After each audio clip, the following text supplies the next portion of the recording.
Hello friends, welcome our YouTube channel. आज हम पढ़ने वाले हैं थ्योरम 6.6 जो बोर्ड की एग्जाम के लिए भी आईएमपी है। देखते हैं कि ये थ्योरम क्या है। थ्योरम 6.6 में आपको दिया हुआ है कि the ratio of areas of two similar triangle is equal to the square of the ratio of their corresponding side. मतलब कि यहाँ पे ये दिया है आपको कि दो ट्राइंगल की एरिया के रेशियो के बारे में बात कर रहे हैं। जो दो ट्राइंगल है वो सिमिलर ट्राइंगल है। अगर दो ट्राइंगल सिमिलर है तब उसके एरिया है वो उसके स्क्वायर के साइड के स्क्वायर के रेशियो के करस्पॉन्डिंग साइड के रेशियो के स्क्वायर के इक्वल होते हैं। मतलब कि इस तरह की बात हो रही है कि सपोज यहाँ पे अगर हम दो ट्राइंगल ले रहे हैं, triangle ABC and triangle P Q are suppose हम ले रहे हैं, तो यहाँ पे ये इस तरह से होगा। सपोज कि ये मेरा ट्राइंगल एबीसी है, ये ट्राइंगल ए बी सी है, और ये उसका दूसरा ट्राइंगल सिमिलर ट्राइंगल में ले लेता हूँ कि ट्राइंगल पी क्यू आर है। अगर ये दोनों ट्राइंगल सिमिलर है तो यहाँ पे मुझे गिवन ये चीज है कि triangle A B C similar triangle P Q R. अगर दो ट्राइंगल सिमिलर है तब तो मैं ये चीज यहाँ पे लिख ही सकता हूँ कि सारे करस्पॉन्डिंग एंगल है वो इक्वल हो गए, और उसके साइड के रेशियो मतलब कि A B upon P Q is equal to B C upon Q R is equal to A C upon P R होगा। और उसके सारे करस्पॉन्डिंग एंगल इक्वल हो गए। मुझे यहाँ पे एक ही एंगल चाहिए तो मैं वही एंगल ले रहा हूँ कि एंगल बी और एंगल क्यू इक्वल है। ये चीज मुझे दी हुई है। अब देखो मुझे प्रूव क्या करना है। मुझे यहाँ पे प्रूव ये करना है कि उसका एरिया ट्राइंगल एबीसी का एरिया मतलब कि area of triangle ABC upon area of triangle P Q R वो उसकी करस्पॉन्डिंग साइड के स्क्वायर के रेशियो जितना होगा। मतलब A B upon P Q का whole square is equal to B C upon Q R का whole square is equal to A C upon P R का होल स्क्वायर। मुझे ये चीज प्रूव करनी है, और उसके लिए मुझे दिया है कि ट्राइंगल एबीसी और ट्राइंगल पी क्यू आर है वो दोनों ट्राइंगल सिमिलर है। तो अब देखते हैं कि हमें किस तरह से प्रूव करना है। तो सबसे पहले तो यहाँ पे मैं जो ट्राइंगल मुझे दिया है वहां पे ट्राइंगल का मैं एक एल्टीट्यूड ड्रॉ कर लेता हूँ कि जो 90 डिग्री पे है। एल्टीट्यूड मैंने सपोज ये दोनों एल्टीट्यूड है मेरा पी एन और ए एम दोनों एल्टीट्यूड है। तो सबसे पहले मैंने ये काम किया है कि जो फिगर दी थी प्रूफ में हम ये कर रहे हैं कि draw A M perpendicular to B C और P N perpendicular to Q R. सबसे पहले तो हमने दोनों के परपेंडिकुलर ड्रॉ कर दिए हैं। अब मुझे एरिया ऑफ एबीसी क्या होगा, हम जानते हैं कि half into base into height. कोई भी ट्राइंगल का एरिया क्या होता है, half into base into height, तो B C into A M. तो सबसे पहले तो मैं दोनों ट्राइंगल के रेशियो निकाल लेता हूँ कि area of A B C upon area of P Q R triangle क्या मिलेगा मुझे। तो यहाँ पे हाफ इंटू बेस उसका है बी सी इंटू एल्टीट्यूड है उसका A M upon half into base है मेरा Q R up into P N होगा यहाँ पे। अब हाफ हाफ कट जाएगा मतलब कि यहाँ पे कितना बचेगा, B C upon Q R into A M upon P N. इसको मैं इक्वेशन नंबर 1 बोल देता हूँ। अब अगर आप ध्यान से देखोगे तो यहाँ पे मैं दो ट्राइंगल की बात कर रहा हूँ कि दो ट्राइंगल सपोज मैं यहाँ पे ये दो ट्राइंगल ले रहा हूँ। ट्राइंगल ले रहा हूँ मैं ये फर्स्ट वन ट्राइंगल जो यहाँ पे 1 और 2 लिख रहा हूँ कि ट्राइंगल पी बी एम और ट्राइंगल पी क्यू एन को अगर मैं सिमिलर दिखाने की ट्राई कर रहा हूँ ट्राइंगल पी बी एम। अब देख सकते हो कि ट्राइंगल ए बी एम और ट्राइंगल पी क्यू एन ये दोनों को अगर मैं सिमिलर दिखाने की ट्राई कर रहा हूँ तो मेरे पास इतनी चीज तो है ही कि ए बी और पी क्यू के रेशियो इक्वल हो गए। ए बी यहाँ पे आप देख सकते हो कि ए बी और पी क्यू का रेशियो इक्वल होगा, और एंगल बी और एंगल क्यू दोनों में इक्वल होंगे। एंगल बी और एंगल क्यू दोनों में इक्वल मिलेगी। दूसरी बात कि एंगल एम और एंगल एन इक्वल होगा। मतलब कि यहाँ से मैं ये डायरेक्टली लिख सकता हूँ कि angle B is equal to angle Q. Directly ये बात भी बोल सकता हूँ कि यहाँ पे angle B is equal to angle Q और angle M is equal to angle N. मतलब कि triangle A B M similar triangle होगा P Q N by angle angle condition से। अब देखो ये एंगल एंगल से अगर सिमिलर है तो मैं ये बात लिख सकता हूँ कि A B upon P Q is equal to B M upon Q N, B M upon Q N is equal to A M upon P N होगा। इसको मैं इक्वेशन नंबर सेकंड दे देता हूँ।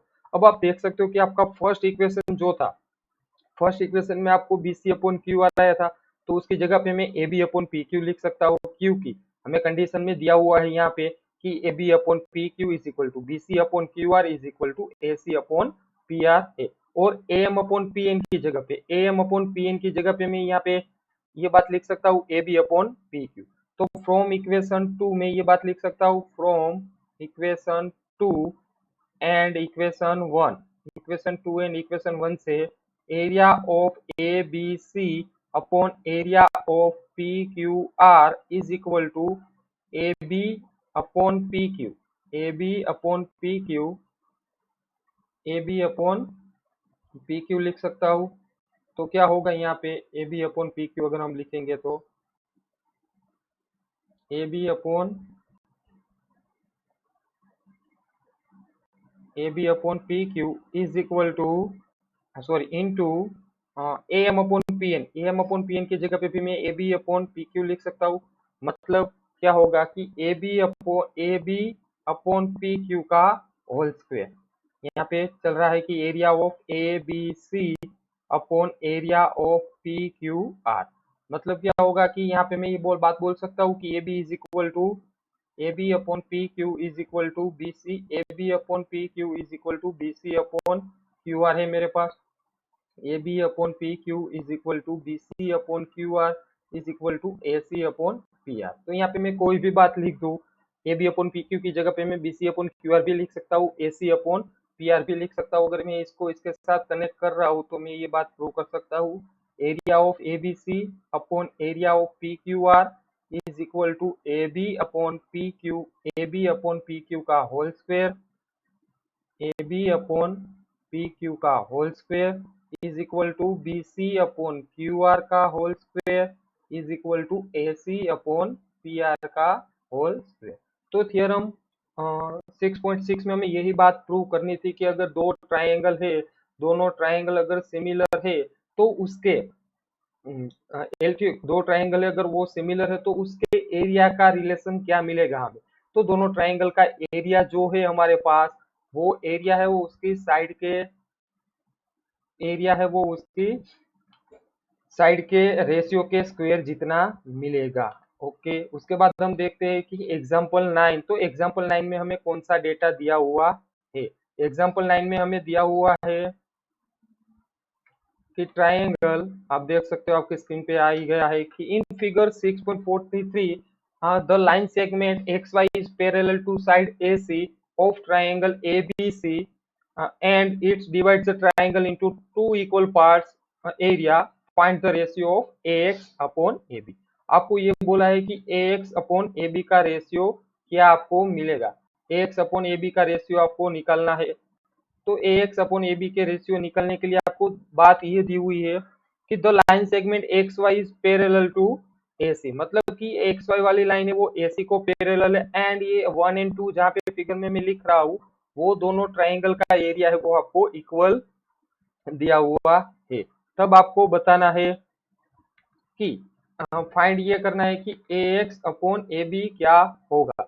तो सबसे पहले तो मैं यहाँ पे आपको सिंपली फिगर में ही बता देता हूँ कि ये एंगल और ये एंगल इक्वल हो गए क्योंकि ये दो लाइन पैरेलल है।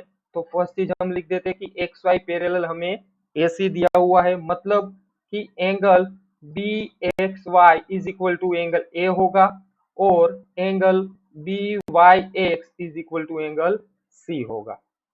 अब ये दो एंगल इक्वल है और मुझे बताना है, ये चीज मुझे दी हुई है कि area of A B C is equal to twice of area of B X Y. ये बात मैं लिख सकता हूँ क्योंकि बी एक्स वाई मुझे यहाँ पे दिया हुआ है, area of B X Y. Okay, अब मुझे A x upon A B का रेशियो फाइंड करना है। तो मैं किसी भी तरह से ये दो ट्राइंगल को अगर कॉन्ग्रुएंट बता देता हूँ कि triangle B A C similar बता देता हूँ कि बी एक्स वाई अगर सिमिलर है तो मेरा काम इजीली हो जाएगा। तो यहाँ पे आप देख सकते हो कि दोनों ट्राइंगल में एंगल बी एक्स वाई और एंगल ए इक्वल है और एंगल बी वाई एक्स और एंगल सी इक्वल है, क्योंकि दोनों एंगल है वो करस्पॉन्डिंग एंगल है, वो बात आप जानते हो और हमने अपर में भी लिखी है। दोनों करस्पॉन्डिंग एंगल है और एंगल बी है वो दोनों ट्राइंगल में कॉमन एंगल है, angle B is equal to angle B. मतलब कि triangle B A C similar triangle होगा, बी ए के साथ आएगा एक्स और सी के साथ आएगा Y by angle angle angle. अब एंगल एंगल एंगल से ये ट्राइंगल सिमिलर है। तो यहाँ पे मैं अभी जो हम थ्योरम 6.6 पढ़े उसका यूज कर देता हूँ कि area of B A C या तो A B C upon area of B X Y मुझे क्या मिलेगा, यहाँ पे मैं ये बात लिख सकता हूँ A B upon X B उसका होल स्क्वायर। अब आप देख सकते हो कि मुझे क्या फाइंड करने को बोला है, मुझे रेशियो बोला है कि एक्स अपॉन ए बी क्या होगा। तो यहाँ पे मैंने A B upon X B लिख दिया है। अब मेरे पास एक यहाँ पे इक्वेशन है कि बी ए सी का एरिया है वो twice of the area of B A X है। मतलब कि यहाँ पे बी ए सी की जगह पे मैं two area of B X Y लिख सकता हूँ, मुझे डेटा में ये दिया हुआ है। और area of B X Y is equal to A B upon X B का होल स्क्वायर ये होगा। अब यहाँ पे हम देखते हैं कि area of B X Y cut जाएगा तो क्या मिलेगा, 2 is equal to A B upon X B का होल स्क्वायर। मतलब क्या होगा कि यहाँ पे उधर जाएगा तो अंडर रूट निकल जाएगा, देखते हैं A B upon X B का होल स्क्वायर। मतलब A B upon X B is equal to मुझे मिलेगा A B upon X B is equal to √2/1। अब मुझे A B upon X B तो फाइंड करने को बोला नहीं था, मुझे फाइंड करना है A x upon A B. A x upon A B find करना है तो सबसे पहले एक्स बी है तो एक्स बी की जगह पे मैं क्या लिख सकता हूँ कि X B upon A B, इसको रिवर्स लिख देते हैं, इज इक्वल टू 1/√2। अब अगर मैं एक्स बी मुझे चाहिए तो यहाँ पे मैं ए बी में से एक्स बी को माइनस कर दूंगा तो काम हो जाएगा।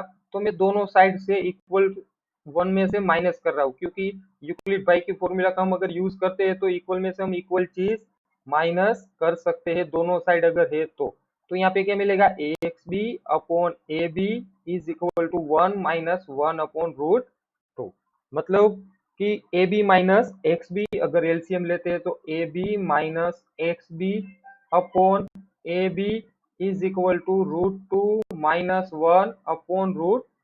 अब A B minus x B अगर आप करोगे फिगर में देख के तो A B minus x B करोगे आप तो आपको यहाँ पे मिलेगा A x upon A B is equal to √2 - 1/√2। अब जनरली हमारा रूल्स ऐसा है कि हम यहाँ पे अंडर रूट में डिनोमीटर में अंडर रूट नहीं रखते हैं, तो इसको रेशनलाइज कर देते हैं। रेशनलाइज करने के लिए √2 से मल्टीप्लाई करता हूँ, √2 से डिवाइड करता हूँ, तो ये बात हो जाएगी 2 - √2/2।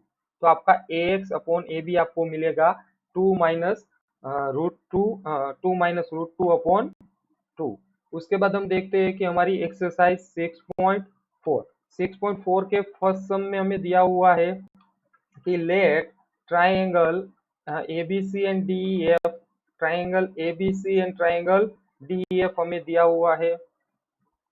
एबीसी एंड डीईएफ डेटा आपके स्क्रीन के सामने है, आपको दिखाई देगा। डेटा में हमें दिया हुआ है कि ABC triangle ABC and triangle DEF and there areas respectively 64 centimeter and 121 centimeter square. If EF is equal to 15.4 then find BC। के BC का एरिया आपको क्या मिलेगा आपको वो पता लगाना है। तो सबसे पहले तो देखते हैं कि BC का एरिया आपको क्या मिलेगा। तो उसके लिए आपको दिया हुआ है डेटा में दो ट्राइंगल है, दोनों ट्राइंगल है वो सिमिलर दिए हैं, तो सिमिलर ट्राइंगल दिया है तो आप जानते हो क्या हो सकता है, ए बी यहाँ पे आपको ट्राइंगल दिया है कि triangle ABC and triangle DEF है वो सिमिलर है। तो यहाँ पे मैं डायरेक्टली एरिया की प्रॉपर्टी यूज कर देता हूँ कि area of ABC upon area of DEF. कोई भी ट्राइंगल का एरिया है, सिमिलर ट्राइंगल है, तो उसके करस्पॉन्डिंग साइड के स्क्वायर जितना होगा, मतलब कि ईएफ अपॉन बीसी, तो बीसी अपॉन ईएफ का होल स्क्वायर, ये बात होगी।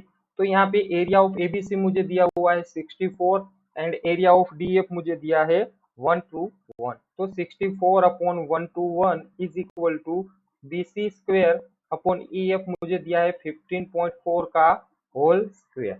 तो अब यहाँ से आगे बढ़ते हैं तो ये बात क्या हो जाएगी, 64 अपॉन 121 इंटू मतलब कि BC square is equal to 15.4 का स्क्वायर इंटू 8 का स्क्वायर अपॉन 11 का स्क्वायर। अब यहाँ पे इस तरह से इसीलिए लिखा है क्योंकि स्क्वायर है, तो मैं डायरेक्टली अंडर रूट निकाल सकता हूँ 15.4 इंटू 8 अपॉन 11।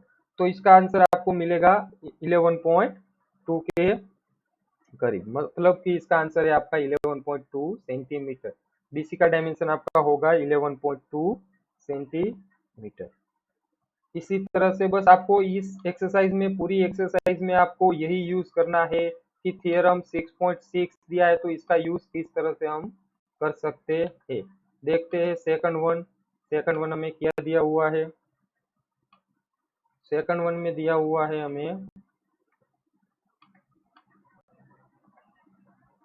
कि अगर ट्रेपेजियम दिया हुआ है कि diagonals of a trapezium ABCD with AB parallel CD intersect each other at O point. If AB is equal to 2CD, now find the areas of the triangle AOB and triangle COD। मतलब कि यहाँ पे एक trapezium दिया हुआ है, suppose कि हम यहाँ पे ट्रेपेजियम लिख देते हैं, तो ट्रेपेजियम होगा हमारे लिए इसी तरह का एक ट्रेपेजियम बना लेते हैं हम कि सपोज ABCD एक ट्रेपेजियम है, A B C and D, एक हमें ट्रेपेजियम दिया हुआ। अब A B parallel C D है, ओके हो गया। Intersect each other at O point, दोनों ओ पॉइंट पे एक दूसरे को इंटरसेक्ट हो रही है, मतलब कि ये ओ पॉइंट है। और ये बात दी है कि A B is equal to 2CD है, A B is equal to 2CD है। Find the ratio of triangle A O B and AOB and COD का एरिया का रेशियो क्या होगा, मतलब कि AOB ये है, COD ये है। तो यहाँ पे आप देख सकते हो कि ये एंगल जो यहाँ पे मैं डॉट कर रहा हूँ, ये दोनों एंगल इक्वल हो गए, और जहाँ पे दो डॉट कर रहा हूँ वो दोनों एंगल इक्वल हो गए, और ये वर्टिकली ऑपोजिट एंगल है। तो यहाँ पे मैं फर्स्ट वन डायरेक्टली तो ये बात ही बोल सकता हूँ कि ट्राइंगल AOB और ट्राइंगल COD में angle COB is equal to angle होगा ACD, और दूसरा एंगल DBA लिखो या तो OBA लिखो, बात एक ही है, is equal to BDC, and angle AOB is equal to angle COD। मतलब कि ये जो ट्राइंगल आपको दिया हुआ है, जो ट्राइंगल आपके पास है, वो ट्राइंगल सिमिलर ट्राइंगल हो जाएगा बाय एंगल से। ये ट्राइंगल जो आपका है वो सिमिलर ट्राइंगल मिलेगा। तो ये बात भी हम लिख देते हैं कि therefore triangle AOB similar triangle COD। अब ये दोनों ट्राइंगल सिमिलर है, तो मैं ये बात भी लिख सकता हूँ कि area of AOB upon area of COD, area of AOB और एरिया ऑफ COD दोनों क्या हो गए, इक्वल हो गए। और यहाँ पे एक बात मुझे बोली है कि AB is equal to 2CD है, तो मैं AB और CD की साइड लिख रहा हूँ उसका होल स्क्वायर। तो AB is equal to 2CD है अपॉन CD उसका होल स्क्वायर। अब मतलब क्या होगा, यहाँ पे आप देख सकते हो कि 2CD कट हो जाएगा, तो आपको क्या मिलेगा, CD यहाँ पे कट है, मतलब कि 4/1। तो area of AOB upon area of COD आपको रेशियो मिलेगा 4/1। आपको यही बताना था कि दोनों के एरिया का रेशियो क्या होगा। ओके, थर्ड वन देखते हैं कि थर्ड वन में आपको एक फिगर दी है और बोला है थर्ड एंड फोर्थ दोनों साथ में देख लेते हैं। थर्ड में आपको एक फिगर दी हुई है और बात ये बोली है कि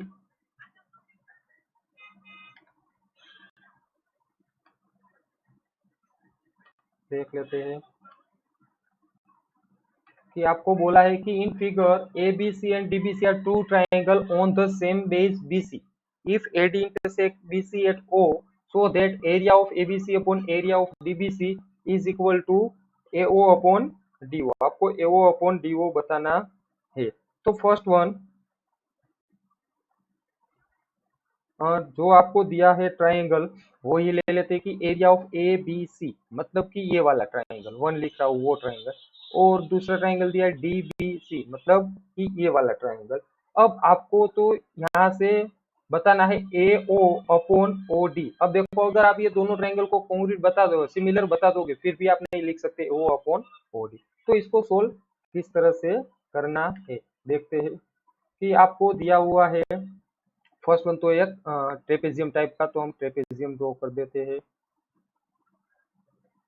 और उसके नेम जो दिए वही लिख देते हैं ए बी सी डी, और दोनों ओ पॉइंट पे एक दूसरे को इंटरसेक्ट हो रहे हैं। ओके, अब देखो फर्स्ट वन कि मुझे बताना है किसी भी तरह से area of A B C upon area of D B C is equal to A O upon B O. तो सबसे पहले तो मैं यहाँ पे एक एल्टीट्यूड ड्रॉ कर देता हूँ, उसको बोल देता हूँ पी, और यहाँ से एक एल्टीट्यूड ड्रॉ कर देता हूँ, उसको बोल देता हूँ मैं एम।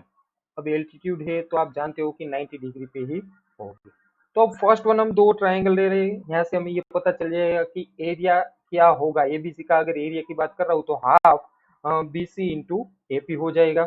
अगर मैं एरिया ऑफ एबीसी की बात करूँ यहाँ पे तो वो क्या हो जाएगा, अपन दोनों का ही बात कर लेते हैं, एरिया ऑफ एबीसी और एरिया ऑफ डीबीसी, दो ट्राइंगल है तो वो हमें मिलेगा कुछ इस तरह से half into B C into A P, और दूसरा मिलेगा half B C into D M या तो एम डी। तो हाफ हाफ घर पे, बी सी घर पे, मतलब कि A P upon D M. तो एक बात तो मैं लिख सकता हूँ एरिया ऑफ एबीसी क्या होगा, A P upon D M होगा। अब किसी भी तरह से मैं यहाँ पे ये 1 और 2 लिख रहा हूँ फिगर में, वो दोनों ट्राइंगल को सिमिलर दिखा दूं तो मेरा काम हो जाएगा। तो उसको सिमिलर दिखाने की ट्राई करते हैं कि ट्राइंगल ए पी ओ अगर आपको दिखाई दे रहा है तो यहाँ पे लिख रहा हूँ ट्राइंगल ए पी ओ और ट्राइंगल डी एम ओ, उसमें पी एंगल और एम एंगल तो 90 डिग्री है, और एंगल ए ओ पी और angle B O M vertically opposite angle है। मतलब कि triangle A P O, triangle हमने जो लिया है ट्राइंगल ए पी ओ, और सिमिलर ट्राइंगल होगा D M O by angle angle. Angle angle से अगर दोनों ट्राइंगल सिमिलर है तो मैं ये बात लिख सकता हूँ कि उसकी करस्पॉन्डिंग साइड के रेशियो इक्वल हो गए, मतलब कि A P upon D M is equal to A O upon O D. मैंने यहाँ पे दो ही लिखे हैं क्योंकि उसका ही मुझे यूज करना है। इसको मैं ये इक्वेशन नंबर 1 में पुट कर देता हूँ। तो इक्वेशन नंबर 1 में पुट करने से हमें क्या मिलेगा, area of A B C upon area of D B C is equal to A P upon D M की जगह पे मैं A O upon O D put कर देता हूँ। तो मुझे यही प्रूव करना था। इसके बाद हम देखते हैं फोर्थ वन क्वेश्चन। तो फोर्थ वन क्वेश्चन में हमें दिया if the area of two similar triangle are equal prove that they are congruent, कि अगर दो ट्राइंगल सिमिलर है उसके एरिया इक्वल है। सपोज कि हम ले लेते हैं कि हमारे पास एबीसी सिमिलर ट्राइंगल अगर पी क्यू आर है, ये दोनों ट्राइंगल सिमिलर है और उसके एरिया हमें इक्वल दिया हुआ है, area of A B C is equal to हमें दिया हुआ है area of P Q R. दोनों के एरिया इक्वल है तब हमें प्रूव करना है कि ये दोनों triangle triangle A B C congruent triangle P Q R है। हमें ट्राइंगल पी क्यू आर को कॉन्ग्रुएंट दिखाना है। तो सबसे पहले कि एरिया हमें दिया है तो एरिया के लिए हम क्या लिख सकते हैं कि area of A B C upon area of P Q R is equal to मैं क्या लिख सकता हूँ कि ए बी का स्क्वायर अपॉन पी क्यू का स्क्वायर, थ्योरम 6.6 कि कोई भी ट्राइंगल है उसके एरिया के रेशियो उसकी साइड के स्क्वायर के रेशियो जितने होते हैं। अब दोनों ट्राइंगल के एरिया तो इक्वल है, मतलब ये 1 मिलेगा। तो क्या लिख सकता हूँ मैं A B square upon P Q square, therefore A B is equal to P Q. Similar में ये बात सारी सारी बातें प्रूव कर सकता हूँ कि B C is equal to Q R होगा, और AC is equal to PR होगा। मतलब कि देखो तीनों साइडें इक्वल आ गई तो मैं क्या बोल सकता हूँ, triangle ABC congruent triangle PQR मिलेगा। हमें दोनों ट्राइंगल को कॉन्ग्रुएंट दिखाना था, तो इस तरह से हम कॉन्ग्रुएंट दिखा सकते हैं। इसके बाद हम देखते हैं फिफ्थ वन में हमें दिया हुआ है कि DEF, अगर DEF है वो ट्राइंगल के मिड पॉइंट से, तब हमें दोनों ट्राइंगल ABC एंड DEF का रेशियो निकालना है। अभी आपके स्क्रीन के सामने क्वेश्चन जो था वो क्वेश्चन आ गया होगा कि आपको बोला है कि DEF है वो मिड पॉइंट है, DEF है वो मिड पॉइंट है of triangle AB BC and AC side के मिड पॉइंट है, तब आपको दोनों ट्राइंगल के रेशियो के बारे में बताना है। अब आप जानते हो कि मिड पॉइंट है, तो हमने एक मिड पॉइंट थ्योरम 9th में पढ़ लिया था कि सपोज ये ABC मेरा ट्राइंगल है, अब D है वो AB का मिड पॉइंट है, DEF पहले मैं बना ही देता हूँ कि D है वो AB का मिड पॉइंट है, BC का मिड पॉइंट E है और इसका मिड पॉइंट F है। तो हम ये बात लिख सकते हैं कि DF पैरेलल BC होगा and DF is equal to half of BC होता है। मिड पॉइंट थ्योरम का यूज करते हैं, 9th में हम पढ़ चुके थे। उसी तरह से EF पैरेलल AB होगा और EF is equal to half of AB होगा, और उसी तरह से DE पैरेलल AC होगा और DE is equal to half of AC मिलेगा। अब हमें दोनों ट्राइंगल के रेशियो बताने हैं। अब अगर किसी भी तरह से हम ये दो ट्राइंगल को सिमिलर दिखा देते हैं तो हमारा काम हो जाएगा। अब आप देख सकते हो कि DE पैरेलल हम BC है, DE पैरेलल BC है, मतलब मैं ये बात लिख सकता हूँ कि पहले तो मैं अगर इसको सिमिलर दिखा देता हूँ, ये दोनों ट्राइंगल को सिमिलर दिखा देता हूँ तो मेरा काम हो जाएगा। तो फर्स्ट वन हम ट्राइंगल, ये ट्राइंगल और ये ट्राइंगल ले रहे हैं, या तो डायरेक्टली DF पैरेलल BC है, मतलब कि ये एंगल और ये एंगल इक्वल होगा, और डायरेक्टली तो हम नहीं भी बोल सकते हैं कि फर्स्ट वन हम ये बात बता देते हैं कि ट्राइंगल हम ले रहे हैं BED, triangle BED and triangle BCA, ये दोनों को अगर सिमिलर दिखाते हैं BED और BCA मतलब पूरा ट्राइंगल, तो क्या हो जाएगा, BED में angle B is equal to angle, यहाँ पे एंगल D जितना होगा BED में, ये एंगल और ये एंगल B और एंगल B इक्वल होगा, और एंगल यहाँ पे ये दोनों B कॉमन एंगल है। और दूसरी बात कि एंगल D होगा जितना एंगल D होगा उतना ही एंगल A होगा, क्योंकि करस्पॉन्डिंग एंगल है, और एंगल B है वो कॉमन है, और जितना E होगा उतना ही एंगल C होगा, क्योंकि ये लाइन भी पैरेलल है। तो यहाँ पे दूसरी बात मैं ये लिख सकता हूँ angle E is equal to angle C और angle D is equal to angle A, corresponding angle है। तो यहाँ से मैं ये बात लिख सकता हूँ कि जो ट्राइंगल हमें दिया हुआ है वो ट्राइंगल है वो बाई एंगल एंगल सिमिलर होगा। तो यहाँ से मैं ये बात लिख देता हूँ कि BED सिमिलर ट्राइंगल है BCA बाई एंगल एंगल। तो यहाँ से मैं ये बात लिख सकता हूँ कि उसकी साइड के रेशियो भी इक्वल होंगे, मतलब कि BE upon BC is equal to ED upon CA is equal to BD upon AB लिख सकता हूँ। सिमिलर में सारे ट्राइंगल कॉन्ग्रुएंट दिखा सकता हूँ कि जितने भी ट्राइंगल आ रहे थे इनसाइड में क्रिएट हो रहे थे वो सारे ट्राइंगल, मतलब ट्राइंगल CDE इज इक्वल, हाँ similar triangle CDE similar triangle कौन सा आएगा, मतलब कि CDE एक ABC के साथ सिमिलर होगा, CD के साथ CAB के साथ सिमिलर होगा। उसी तरह से सारे ट्राइंगल सिमिलर है। और यहाँ से मैं ये बात लिख सकता हूँ कि area of BED upon area of ABC is equal to मुझे क्या मिलेगा, एरिया ऑफ BED और एरिया ऑफ ABC। तो यहाँ से BD अपॉन AB मिलेगा, BD अपॉन AB। तो यहाँ पे मुझे दिया हुआ है मिड पॉइंट है, BD है वो AB का मिड पॉइंट है, तो BD अपॉन AB उसका होल स्क्वायर मिड पॉइंट है। तो मैं ये बात लिख सकता हूँ कि BD अपॉन 2BD का होल स्क्वायर मतलब मिलेगा 1/4, area of BED upon area of ABC का रिलेशन मुझे मिलेगा 1/4। 4। उसी तरह से मैं सारे ट्राइंगल जितने भी क्रिएट हो रहे थे बीच में, वो सारे ट्राइंगल के यहाँ पे ये बात लिख सकता हूँ कि area of CFE upon area of ABC मुझे मिलेगा 1/4 और area of ADF upon area of ABC भी मुझे मिलेगा 1/4। मुझे एरिया ऑफ DEF फाइंड करना है, तो एरिया ऑफ DEF क्या होगा? एरिया ऑफ DEF के लिए मैं ये बात लिख सकता हूँ कि एरिया ऑफ DEF बीच में क्रिएट हो रहा है, एरिया ऑफ DEF क्या मिलेगा मुझे? एरिया ऑफ DEF मतलब कि area of DEF is equal to मुझे मिलेगा कि एरिया ऑफ ABC के एरिया में से ये तीनों ट्राइंगल के एरिया में माइनस कर देता हूँ, area of BD plus area of CFE plus area of ADE। अब एरिया ऑफ ABC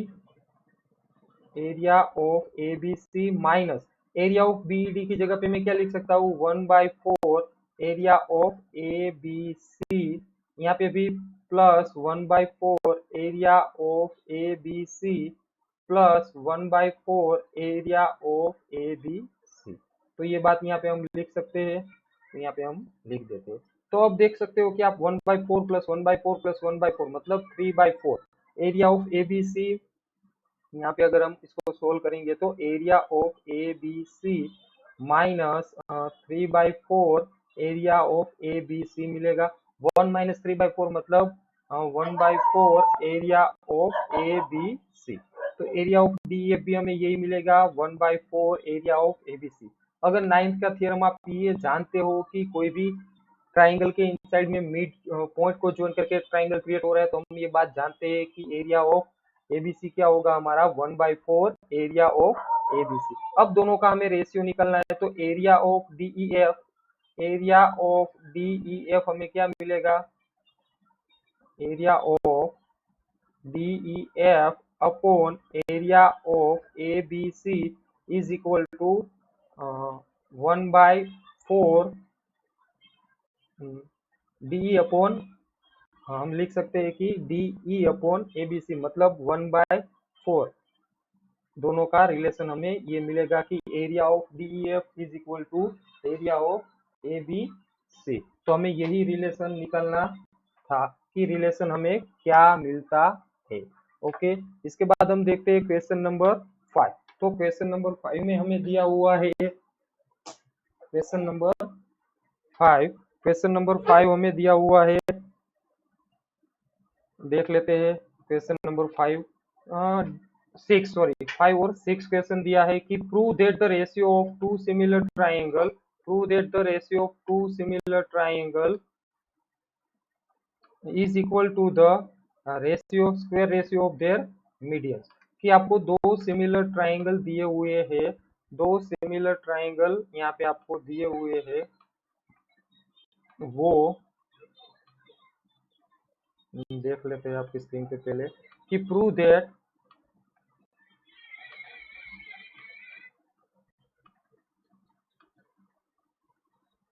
डेटा में दिया हुआ है prove that the ratio of the areas of two similar triangle is equal to the square of the ratio of their corresponding median. मतलब कि आपको ये बताना है कि मीडियन के स्क्वायर के रेशियो जितना होता है। तो यहाँ पे आपको ये बात प्रूव करनी है कि prove that the area of two similar triangle is equal to the, मतलब कि हम ले रहे हैं कि ट्राइंगल ABC और ट्राइंगल PQR अगर दोनों सिमिलर है, तो हमें ये बात प्रूव करनी है कि area of ABC upon area of PQR वो उसके मीडियन, सपोज कि मीडियन ले रहे AM और PN, उसके स्क्वायर जितने होते हैं। मतलब कि फिगर हमारी कुछ इस तरह की आएगी कि ABC ट्राइंगल है, इसका मीडियन सपोज M है और दूसरा ट्राइंगल हमारे पास है PQR और इसका मीडियन हमारे पास N है। तब हमें ये बात बतानी है, हमें ये बात प्रूव करनी है। तो फर्स्ट वन हमें ये दिया हुआ है कि triangle ABC and triangle PQR जो है वो सिमिलर ट्राइंगल है। तो यहाँ से ये बात मुझे दी है, तो ये बात मैं लिख सकता हूँ कि उसकी साइड के रेशियो इक्वल हो गए, मतलब AB upon PQ B C upon Q R और A C upon P R, ये इक्वल आएगी और एंगल बी और एंगल क्यू भी इक्वल होगा।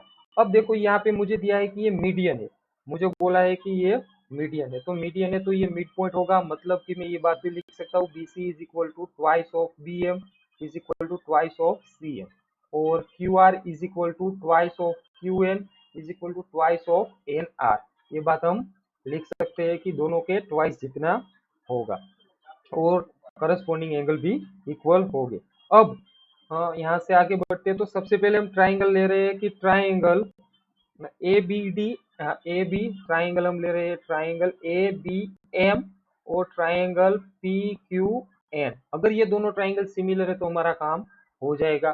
तो यहाँ पे ए बी और P Q, A B upon P Q का रेशियो इक्वल है और बी सी अपॉन, हम ये बात लिख सकते हैं कि A B upon P Q is equal to B C upon Q R हमें दिया हुआ है। तो यही बात को हम आगे एक्सटेंड करते हैं, तो A B upon P Q is equal to B C की जगह पे मैं लिख सकता हूँ two B M upon two Q N, मतलब कि ट्वाइस ट्वाइस घर पे चले जाएंगे, तो A B upon P Q is equal to B M upon Q N. First हमें ये मिलेगा कि दो साइड के रेशियो इक्वल है। अब अगर दो साइड के रेशियो इक्वल है और एंगल बी और एंगल क्यू है वो इक्वल है, तो मैं ये बात लिख सकता हूँ कि ए बी एम सिमिलर होगा पी क्यू एन, मतलब कि एरिया ऑफ ए बी, मतलब कि ये बात मैं लिख सकता हूँ A B upon P Q is equal to B M upon Q N is equal to A M upon P N. अब मुझे मीडियन के स्क्वायर जितना दिखाना था, तो यहाँ से मैं area of A B C upon area of P Q R लिखूंगा, तो वो क्या होगा A B upon P Q के होल स्क्वायर जितना होता है। अब A B upon P Q की जगह पे मैं A M upon P N लिख सकता हूँ, यहाँ से अभी अभी हमने प्रूव किया है, तो उसका स्क्वायर हो जाएगा। हमें यही बात प्रूव करनी थी। उसके बाद हम देखते हैं सेवंथ वन। तो सेवंथ वन में हमें दिया हुआ है कि prove that the area of an equilateral triangle describe one side of the square is equal to the, आपकी स्क्रीन के सामने अभी डेटा आ जाएगा कि आपको दिया हुआ है प्रूव दैट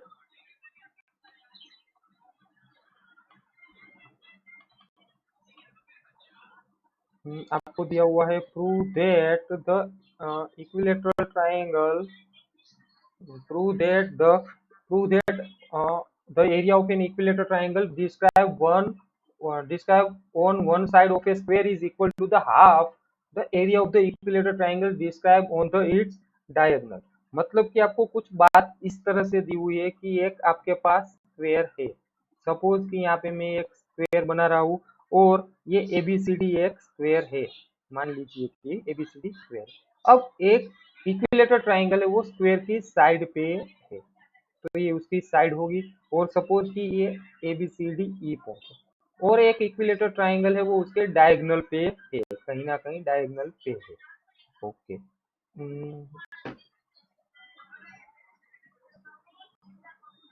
ओके एक बेक कर देते हैं। सपोज कि ये मेरे पास ई पॉइंट पे एक ट्राइंगल है और दूसरा ट्राइंगल है वो मेरा डायगोनल पे कहीं ना कहीं है। ये डायगोनल पे ऐसा आपको एज्यूम कर लेना है और उसका हम नेम दे देते हैं A B C D E F. अब मान लो कि स्क्वायर की साइड ए है, तो स्क्वायर में चारों साइड इक्वल होती है और वो ए ही होगी। ओके, और उसके डायगोनल, यहाँ पे राइट एंगल ट्राइंगल होता है तो डायगोनल स्क्वायर का है वो √2 ए होगा, मतलब कि दूसरा जो आ रहा है हमारा इक्विलेटरल ट्राइंगल वो √2 ए डायमेंशन का होगा। ओके, अब यहाँ से आगे बढ़ते, तो यहाँ पे मैं एक बात बोल सकता हूँ कि triangle A B E similar triangle मुझे मिलेगा D B F by angle angle angle, क्योंकि इक्विलेटरल ट्राइंगल बोला है, इक्विलेटरल ट्राइंगल में सारे एंगल 60 डिग्री होते हैं। तो A B E, area of A B E upon area of D B F is equal to मुझे मिलेगा A B upon D B का होल स्क्वायर, और ये ए बी साइड है, सपोज हमने ए मानी थी और ये मिला था √2 ए उसका होल स्क्वायर, मतलब कि ए कट जाएगा 1 अपॉन √2, मतलब क्या मिलेगा मुझे 1/2। तो एरिया ऑफ एबीसी और एरिया ऑफ डीबीएफ मुझे क्या मिलेगा यहाँ पे, area of ABE upon area of DBF is equal to 1/2। मुझे यहाँ से यही रिलेशन फाइंड करना था कि रिलेशन क्या हो सकता है। ओके, आगे बढ़ते हैं। 8 और 9 एमसीक्यू है, दोनों एक ही साथ देख लेते हैं। कि 8 हमें दिया हुआ है कि triangle ABC and triangle D B D E, triangle ABC and triangle B D E, देख लेते हैं कि क्या दिया हुआ है। Triangle ABC and triangle B D E, और दिया हुआ है कि triangle ABC and triangle BDE are two equilateral triangles such that D is the midpoint of BC। Ratio of triangle ABC and BDE दोनों का रेशियो हमें क्या मिलेगा। तो यहाँ पे ट्राइंगल ABC पहले बना लेते हैं। ABC ये सपोज हमारा एक ट्राइंगल है, और triangle BDE, D is the midpoint of BC BDE। अब BDE तो D यहाँ पे मिड पॉइंट है, तो E यहाँ पे ले लेते हैं BDE। Okay, find the area of ABC, ABC का एरिया और BDE का एरिया क्या मिलेगा। अब आप जानते हो कि ये मिड पॉइंट है, तो ये भी कंपलसरी मिड पॉइंट होगा। तो मैं ये बात डायरेक्टली लिख देता हूँ कि area of ABC upon area of BDE is equal to AB upon AB upon BD, या तो AB अपॉन BE का स्क्वायर होगा। ओके, अब E मिड पॉइंट है, तो ये बात भी मैं लिख सकता हूँ कि AB की जगह पे मैं 2BE लिख सकता हूँ is equal to 2BE upon BE का होल स्क्वायर, मतलब BB का तो क्या मिलेगा 4/1। तो area of ABC upon area of BDE मुझे क्या मिलेगा 4/1। और 9th वन दिया है कि side of two similar triangle in the ratio 4/9, area of two similar triangle क्या होगा। यहाँ पे आपको बोला है कि साइड के रेशियो, कोई भी दो सिमिलर ट्राइंगल है उसके साइड के रेशियो आपको दिया हुआ है जो 4/9 है। साइड के रेशियो आपको दिया हुआ है कि 4/9 है, तब दो ट्राइंगल सिमिलर है, साइड के रेशियो 4/9 है, तो उसके एरिया के बारे में आप क्या बोल सकते हो, आपको उसके एरिया का रेशियो फाइंड करना है। सपोज हम ले लेते कि दो सिमिलर ट्राइंगल है, उसके साइड के रेशियो हमें दिया है 4/9। ट्राइंगल ABC और ट्राइंगल PQR अगर सिमिलर है, तो यहाँ पे area of ABC upon area of PQR क्या मिलेगा हमें, AB अपॉन PQ का होल स्क्वायर, और रेशियो में दिया है 4/9 का स्क्वायर, मतलब 16/81। तो यहाँ पे हमें रेशियो क्या मिलेगा 16/81। Thank you. आगे की एक्सरसाइज हम देखेंगे नेक्स्ट वीडियो लेक्चर में, तब तक stay home stay safe. Thank you.